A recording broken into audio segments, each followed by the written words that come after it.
그런데 이쯤에서 의문이 드는 게 있으실 텐데요. 예를 들어서 야동 사이트를 봤는데 그것 때문에 내가 수사를 받지 않을까? 그런 것 때문에 걱정하시는 분들은 수사기관이 나에 대해서 어떤 자료를 받는지 그냥 막연히 불안해하지 마시고, 여러분들에게도 그것을 확인할 수 있는 절차가 마련되어 있으니까 막연한 불안감을 떨치실 수 있을 겁니다.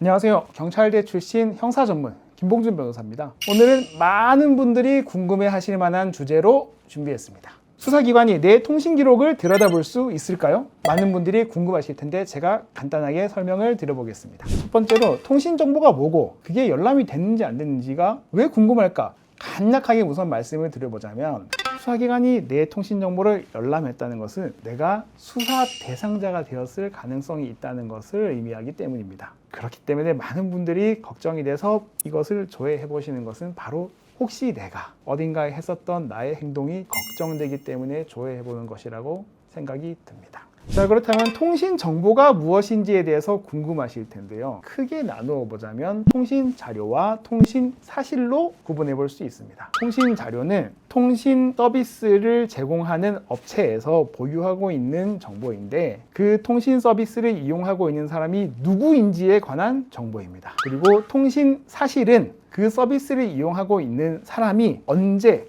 어떤 방식으로 이용했는지를 기록해둔 자료입니다. 통신 자료는 간편한 절차를 통해서 수사기관이 입수할 수 있습니다. 바로 통신자료 제공 요청이라는 절차인데요. 통신자료 제공 요청은 전기통신사업법 제83조 3항을 근거로 합니다. 이것은 영장과는 달리 경찰서장급의 공무원이 결재를 해서 통신사에 제공 요청하는 것으로 바로 자료를 취득할 수 있습니다. 반대로 통신 사실은, 통신 사실 확인은 통신비밀보호법 제13조에 근거하고 있는데 훨씬 엄격한 절차를 거쳐야 하는데요. 이 통신 사실을 확인하기 위해서는 바로 법관이 발부한 영장과 아주 유사한 통신 사실을 확인하는 허가서가 필요합니다. 그렇기 때문에 수사기관에서 통신 사실을 확인하고 싶을 때는 그 사유를 충분히 설명한 공문서를 만들어서 검사에게 먼저 신청을 하고 검사가 청구를 해서 판사가 허가서를 발부해줘야만 확인할 수 있는 것이죠. 그런데 이쯤에서 의문이 드는 게 있으실 텐데요. 만약에 수사기관에서 내가 통화를 하는 그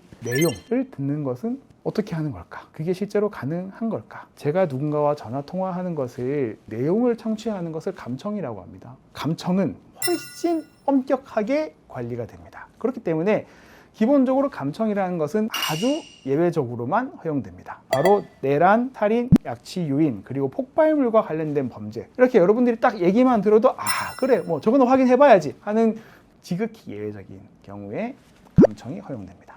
예를 들어서 야동 사이트를 봤는데 그것 때문에 내가 수사를 받지 않을까? 그런 것 때문에 걱정하시는 분들은 감청에 대해서는 전혀 신경 쓰실 필요가 없겠습니다.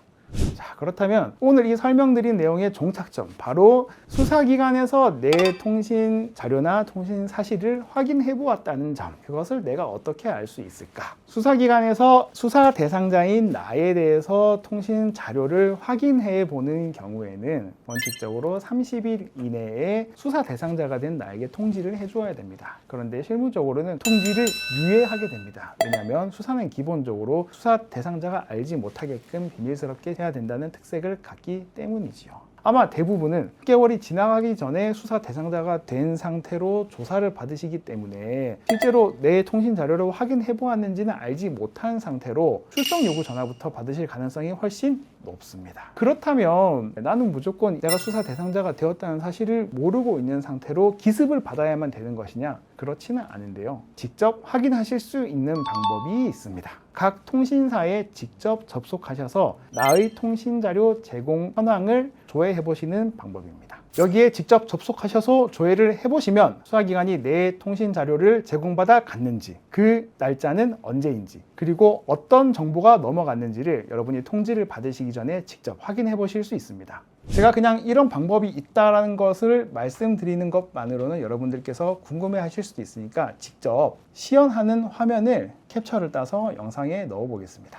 여기 KT 홈페이지를 보시면 고객 지원이라는 메뉴가 있습니다. 고객 지원 메뉴에서 탭을 거의 끝까지 내려보시면 통신 이용자 정보 제공 내역이라는 메뉴가 있습니다.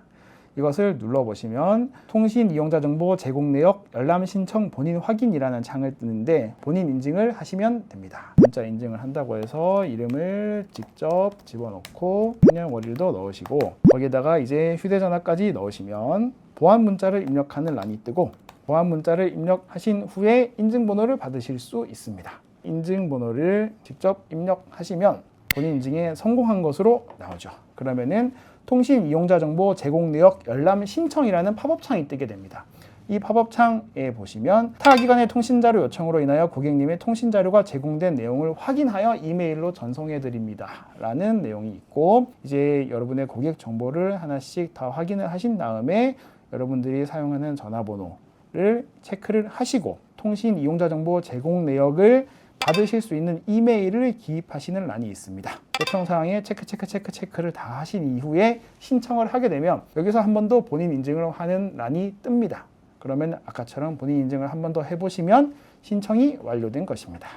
그렇게 보시면 어떤 기관에서 어떤 기관을 대상으로 해서 여러분들에 대해서 어떤 정보를 줘야 했는지 나오는 경우가 있는데 대부분의 분들은 나오지 않을 겁니다. 만약 나오는 분이 있다면 수사기관에서 나를 수사 대상자로 삼았다는 내용일 수 있으니까 심심한 애도를 표하겠습니다. 농담이고 형사사법 포털에 들어가셔가지고 그 경찰서에 나에 대해서 어떤 사건이 들어가 있는지 조회를 해보셔야 됩니다. 모바일도 가능하니까 직접 조회를 해보십시오. 자, 이렇게 오늘은 수사기관에서 나의 통신 자료를 어떻게 조회를 해보는지, 그리고 그 조회해봤다는 사실을 나는 어떻게 알 수 있는지에 대해서 확인을 해보았습니다. 수사기관이 나에 대해서 어떤 자료를 받는지 그 흔적은 남아있기 때문에 그냥 막연히 불안해하지 마시고 법이 허용하는 범위 내에서 확인할 수 있는 절차가 마련되어 있으니까 확인해 보신 이후에는 막연한 불안감을 떨치실 수 있을 겁니다. 오늘 설명드린 내용 이외에도 더 궁금하신 점이 있다면 댓글로 남겨주시고 구독과 좋아요 부탁드리겠습니다. 지금까지 저는 경찰대 출신 형사 전문 변호사 법률사무소 한해의 김봉준 변호사였습니다. 감사합니다.